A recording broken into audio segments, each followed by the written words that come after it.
Student ions academy में आप सभी का स्वागत है। स्टूडेंट आज हम एम्प्लॉयज़ के सैलरी डिटेल्स को हमने निकालना है। अगर कोई भी एम्प्लॉयज़ 1 मंथ काम करता है, अगर उनका अटेंडेंस सीट आपने बना रखा है, अटेंडेंस सीट के बिहाफ से हम लोग उसका सैलरी डिटेल्स निकालेंगे। जैसे कि सपोज हमारे पास मोहन कुमार है, मुकेश कुमार है, ये मैनेजर है, इनका एम्प्लॉय आईडी है, इनका हमने ये अटेंडेंस सीट बनाया है। ये नवंबर मंथ का हमने अटेंडेंस सीट बनाया है।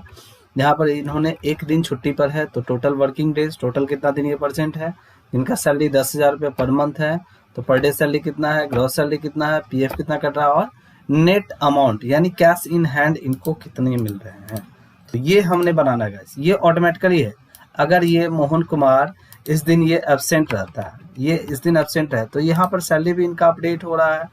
अगर ये प्रेजेंट है तो सैलरी भी अपडेट हो रहा है, यहाँ भी प्रेजेंट है तो यहाँ भी सैलरी अपडेट हो रहा है। तो यहाँ पर हम जब चेक कर पा रहे हैं, अगर हमने प्रेजेंट एब्सेंट हमने मेंटेन किया है, अगर आप चेंज करते हैं, अगर बाय द वे अगर आपने गलत कर दिया है प्रेजेंट एब्सेंट में, उसको अपडेट करेंगे तो सैलरी ये ऑटोमेटिकली आपका अपडेट हो जाएगा। तो फुल्ली ऑटोमेटेड आपका ये सैलरी डिटेल्स है। अब इसको हम लोग बनाएंगे कैसे, तो गाइस हम लोग आ जाते हैं अपने स्क्रीन पर, एक्सेल वाले सीट पर आ जाते हैं। तो एक्सेल वाले सीट पर हम लोग सबसे पहले हम लोग एक्सेल सीट पर आते हैं। अब यहाँ पर हमने नया एक्सेल सीट पर आएंगे। यहाँ पर हमने स्टूडेंट का, एम्प्लॉयज का नाम लिखना है। सबसे पहले हम लोग सीरियल नंबर टाइप कर लेते हैं।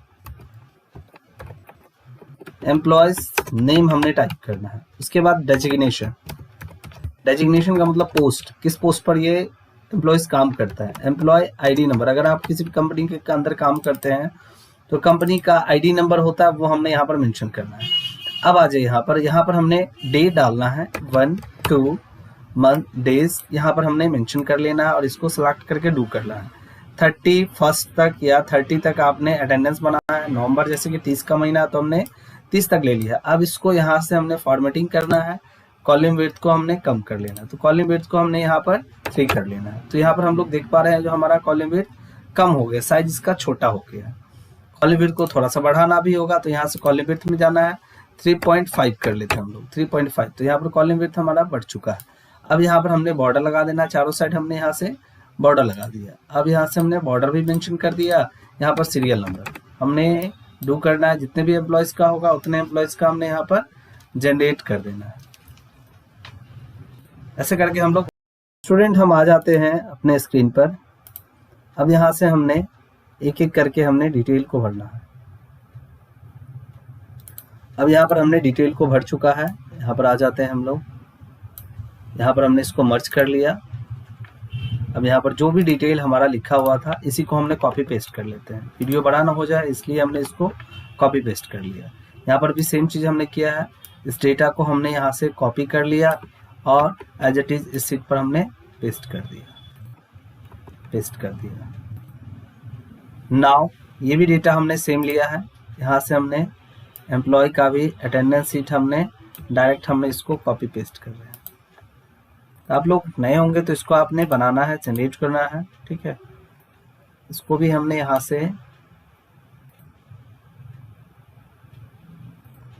1 बाय 1 करके इसको हमने सारे को फॉर्मेटिंग कर लेना है, ठीक है गाइस। तो यहाँ पर हमने एक एक करके हमने बना लिया है, ठीक है। अब यहाँ से डिटेल है ये हमारा, इसको हमने कॉपी कर लेना है, इसको भी हमने यहाँ पर पेस्ट कर देते हैं, ठीक है। चलिए अब हम लोग आ जाते हैं यहाँ पर फार्मूला वगैरह हमने मेंशन करना है। एब्सेंट डेज बराबर इक्वल टू काउंट इफ हमने मेंशन करना है, काउंट इफ ब्रैकेट स्टार्ट करना है, सेल रेंज, यहाँ पर हमने रेंज डालना है जो हमने यहाँ से लेकर के इस टू यहाँ तक AS3 तक, कॉमा इन्वर्टेड कॉमा, ए को काउंट कर रहे हैं तो ए इन्वर्टेड कॉमा 1 ब्रैकेट करना, एंटर कर देना। ये 0 डेज आपका एब्सेंट है, तो यहाँ पर 0 डेज आ रहा है, किसी का 2 डेज 3 डेज ऐसे करके शो कर रहा है। अब वर्किंग डेज बराबर क्या होता है, इक्वल टू 30 दिन का महीना है, 30 माइनस एब्सेंट डेज यहाँ पर आपने मेंशन करना है।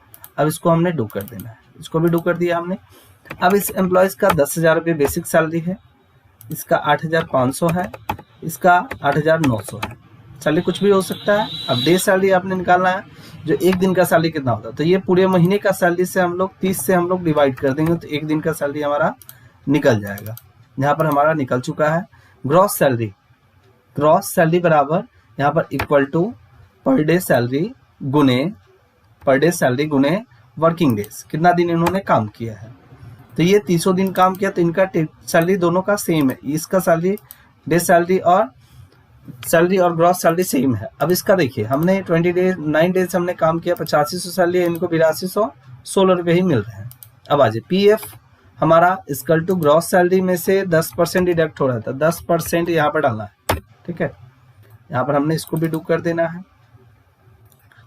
अब आ जाए अगले, नेट सैलरी में equal to gross salary minus PF को हमने एंटर कर देना। अब यहाँ पर हमारा निकल चुका है नेट सैलरी। ऐसे करके आप लोग किसी भी एम्प्लॉयज़ के सैलरी डिटेल्स को आप निकाल सकते हैं, इजीली है। अगर आपने किसी भी एम्प्लॉयज़ को सैलरी डिटेल्स अगर आपको निकालना होगा तो उसके लिए आप एक्सेल शीट का आप जरूर यूज़ करें, जहाँ से आपने ऑटोमेटेड सैलरी, अब इसी सैलरी को आपने अगले मंथ में भी आप बना सकते हैं। ये हमारा नवंबर मंथ का है, तो यहाँ पर हम लिख देते हैं नवंबर 2022 मंथ का, ताकि हमें ये पता रहे जो है हमारा ये नवंबर 22 का हमारा ये अटेंडेंस एम्प्लॉय सैलरी है। तो नवंबर 22 नेक्स्ट हमने सेम वही बनाना है। अगर आप दिसंबर में भी बनाते हैं तो ऐसे करके आप बना सकते हैं। तो उम्मीद करेंगे जो ये वीडियो आपको अच्छा लगा होगा।